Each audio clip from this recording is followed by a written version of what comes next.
A sudden outbreak of a devastating virus hit Seoul, impacting Yeonwoo's school trip. Yeonwoo, hopeful of connecting with his unrequited love, Soyon, faces a crisis when unidentified cells transform infected individuals into ferocious beings. The classmates' Seoul sightseeing turns into a nightmarish ordeal. Please support the channel, like and subscribe for new episode. Meanwhile, a group of newcomers sat on the floor in one of the rooms. Kang-min was on the phone. Seo-young and the soldier were making up the bed. Suddenly, the teenager fell defiantly on the bed and made a sound that signified extreme fatigue. Kang-min said he was dying. Soyon was searching for something on her phone, reading the news, and just killing her time because she had nothing to do. Kang-min then began to complain that they were supposed to be having fun at this time on their school trip. He asked why everything happened the way it did. It seems that the guy had only now had time to think about what had happened over the past few days and analyze the chronology of events. After a short silence, the soldier suddenly spoke. He asked the others if he had always been so stubborn. Kang-min immediately realized who the man was talking about, but he asked if he was asking about Kang Ji-hoon. He adjusted his glasses and then told him not to mention him again. Still, Kang-min kept the conversation going and continued to say that his friend was as stubborn as he was stupid. Then, the guy asked why Kang Ji-hoon decided to go out so late, and then added that it was good that no one was allowed to go out before sunrise. But the soldier was thinking about something. He asked if it was really as they had been told, and then he suddenly asked how their meeting with their classmates went. Kang-min and Seo-young were immediately embarrassed. It was good that the soldier came out at the moment the fight started and didn't hear anything. Kang-min replied sadly and briefly that it was better not to talk about it, and immediately stared at the floor. He was genuinely sad and sorry that things had turned out this way. But the boy again contradicted himself and began to talk about how he and his classmates used to fight together. But now they behaved as if they never wanted to know each other.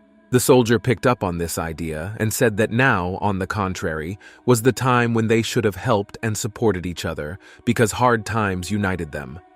Then he suggested that they become a team again. Soyon was very sad listening to this. The girl could not stand it and went to the window to be alone for a while and look at the night sky. She recalled the words of Yeon-woo, who told her not to apologize. He had been so rude and abrupt with her. She remembered his expression at that moment. The guy looked her straight in the eye and clearly minted every word. The girl's eyes were filled with tears. Soyon was so sensual and emotional. It sometimes made me uncomfortable, but she was really very kind.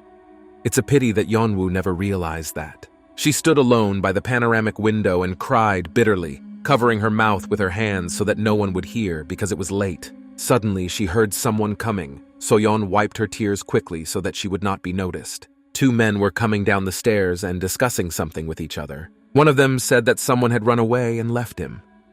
Soyon quickly tilted her head down and returned to the corner of the corridor. The man went on to say that he was shouting at the top of his lungs to get the door opened.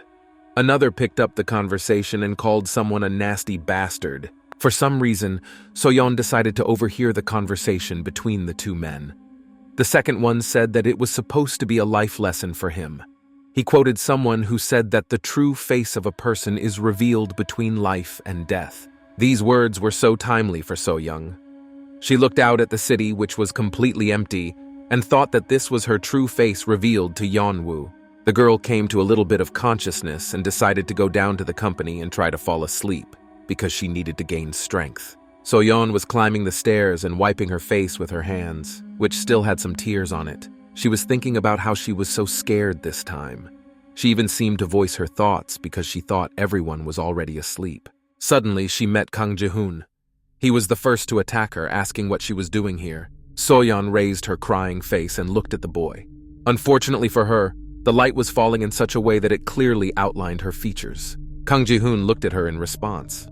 All Seo-young could say was his name. She was even a little scared when she saw the headman here. Meanwhile, Kang-min was lying on his bed looking at his phone, wasting his time because he couldn't sleep. The guy was on a social network when he suddenly noticed something. This made him stand up. He said that this could not be true. The guy was talking about some Leah Honmi. It turned out to be his classmate Honmi. He went to her channel, and there was a new video. The guy could not believe his eyes. He was in a pleasant shock. The video was only 52 seconds long. Kang Ming looked at it again to make sure it was the right one. He shouted with joy that it was really it, a new video by their classmate Han Mi, although in fact Kang Min was very surprised. After all, even in this situation, his friend Han Mi was still posting videos on her channel. Suddenly, he smelled a strange odor. Then someone called out to the teenager. The smell came from the same place as the sound. Kang Min turned around to see who it was. A homeless man came to the boy. He sat down to be on a level playing field with the teenager and asked if he had anything good to say, but it scared Kang Min a lot. He shouted and pointed his phone flashlight at the eye level of the homeless man. The boy didn't do it on purpose, but he blinded the man. He reacted by screaming and asking Kang Min to turn off the light. Then, a soldier joined the conversation. He put his hand on the teenager's shoulder and asked him what was wrong. The soldier became like a big brother to the teenagers. Then other people without a permanent place of residence joined the conversation. The man said that he should have asked what was going on because the second floor was their territory. Meanwhile, Kang Ji-hoon and So-young were having a strange conversation, and no one wanted to participate in it. The headman asked the girl what she was doing on the stairs so late alone. So-yeon was a little confused by this question and thought quickly about what to say. The girl decided to lie and said that she just decided to get some fresh air. But her face showed that she was not telling the truth. She was a bad actor. Kang Ji-hoon looked at her for a long time, into her eyes. He wondered whether he should ask her further or leave it at that. But the headman decided not to pry into So-yeon's heart and just left, telling her to go back to the others. The boy already realized that her sadness was because of Yeonwoo. Suddenly, Seo-young also decided to ask Kang Ji-hoon if he was okay. This question made him stop and not leave. After a short silence, the girl repeated the question that Kang Ji-hoon had asked her. This trick made the guy turn to her. It piqued his interest. Then Seo-young continued. She asked if Kang Ji-hoon was tired of this situation. After all, now they were all cursing their company. Kang Ji-hoon just listened attentively and didn't say anything. He wanted to give the girl a chance to talk. She asked him how it all happened. How did it all come to this, that they became enemies? Suddenly, So-yeon started saying that everything was her fault. She blamed herself for everything that happened. She added that she ran away despite the fact that she had seen Yeonwoo. Her eyes began to well up with tears again. Surprisingly, Kang Ji-hoon decided to support her in this. He asked her why she thought it was her fault. What was her fault? But the girl did not understand this question and asked him what he meant, to which Kang Ji-hoon said that Seo-young was very hung up on this topic. And then he asked if Yeon-woo had asked Seo-young for help. The girl's eyes suddenly widened.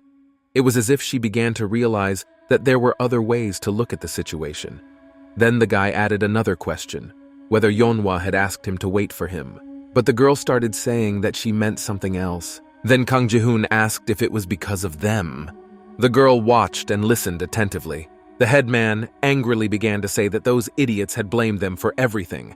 And really, in Seo-young's opinion, it was now entirely their fault. Hate was brewing in Kang Ji-hoon's eyes again. He switched to a quiet shout and asked if in such a situation, someone could have stayed and helped Yeonwoo. Kang Ji-hoon himself answered his question with a sharp and rude no. But the girl started to say again that it was not true, and she was not talking about that.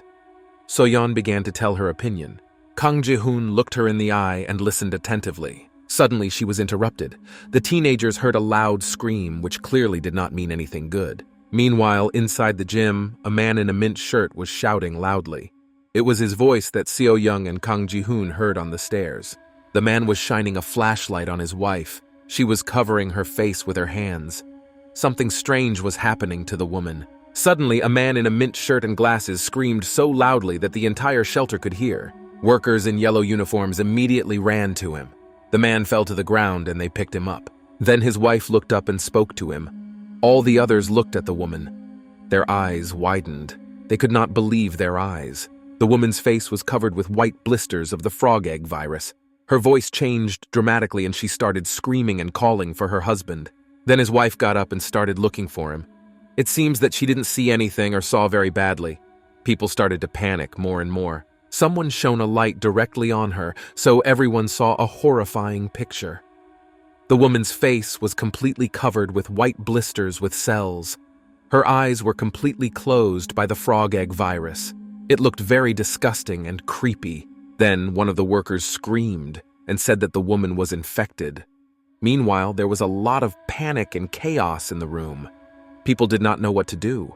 There was nowhere to run. Everyone started running wherever they could and saw. There was no plan. Even the workers in yellow shirts were panicking. People were shouting that there was an infected person here. Meanwhile, an adult man was lying on the floor, unable to understand what was happening. The man was asleep and the noise of screaming and running woke him up. He didn't know what was going on, so he was in no hurry to get up and was yawning. He only managed to ask why everyone was making such a big fuss and yawned again. The man reached for his glasses, as he could not see at all without them. When he put them on, he shone his phone and saw that everyone was panicking and running away. Suddenly, the man heard strange sounds, as if someone was growling like an animal, but as far as he remembered, animals were not allowed in the shelter. Then, the man saw a woman above him, who was turning into a monster. Her face was completely covered with white bubbles of the frog egg virus. She looked very scary, because she didn't even have hair.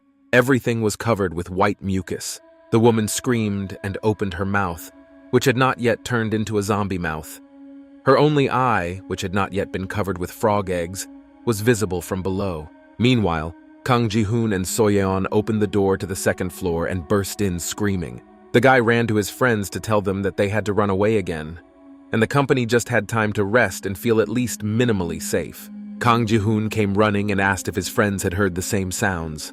The soldier said that it was worthwhile to find out what was going on, but the guy shouted that it was too dangerous and there was no time for talks. Suddenly, behind him and Soyon, he heard a heavy thud of feet and someone abruptly opening the door to their second floor. They turned around and saw a man running in, out of breath, asking if anyone else was on the floor. The man was followed by several other people. They all stopped at the entrance. He did not filter what he said and shouted that there were only homeless people on the floor. Then the homeless started to get indignant again and said that the man was no better than them. The fact that they did not have a home did not make them worse than others. Suddenly, the man closed the door. From the other side, I heard someone order him to do so. The homeless man came to the closed door and started shouting what was going on. He said he had already suffered so much all this time. He grabbed the door handle, but it was locked. He turned it several times in different directions, but it was useless. It turned out that the man on the other side of the door was holding the handle by force and telling other people who were approaching the entrance that there were homeless people on the other side of the door and saying that it was no less dangerous. Then another homeless man joined the door and together they kicked at the door, breaking it down and shouting for their mother. The company watched with fear what was happening. They realized that the door was closed and said they had to go to another exit. Suddenly, Soyon heard something that caught her attention. She turned toward the sound of the noise. Her face changed dramatically. Suddenly, she saw Yeonwoo, Isuri, Ham Sung-gyu, and Park Min running away from the other side of the balcony. Among them all, she was the first to notice Yeonwoo, of course. The guy did not give her peace of mind, or rather a feeling of guilt towards him.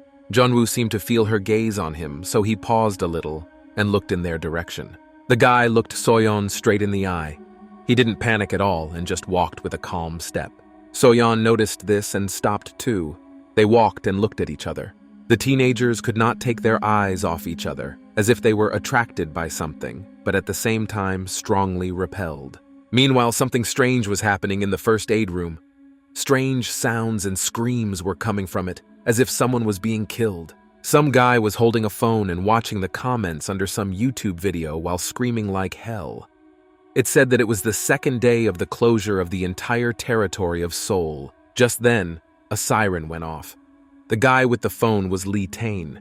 He just smiled when he heard the siren and realized that someone in the shelter was infected again. Then, a man in a uniform that completely covered his body from head to toe came running to him. He asked Thane if he was going to leave.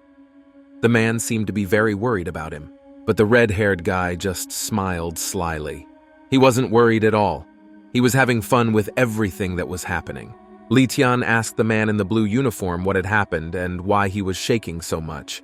He ironically asked if he was afraid because of those guys, and pointed to the two uniformed officers lying on the floor. One of them was covered with white bubbles of the frog egg virus. He was screaming and shaking. Then, Lee Tane said that it was not his fault, to which the man sitting in front of him said that he must have misunderstood at the time.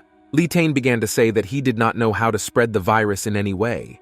He explained that these guys had just entered the incubation period, and with a smile and irony, he asked if it was because they had been working too long. Suddenly, Lee Tane stretched out his hand and pointed it at one of the men in blue suits. He commented that he himself was surprised by his ability to control the secrecy of cells and the time of the body's response. Suddenly, the man who had just been covered in frog egg virus cells and screaming in pain suddenly became completely clean and could not feel anything in his body.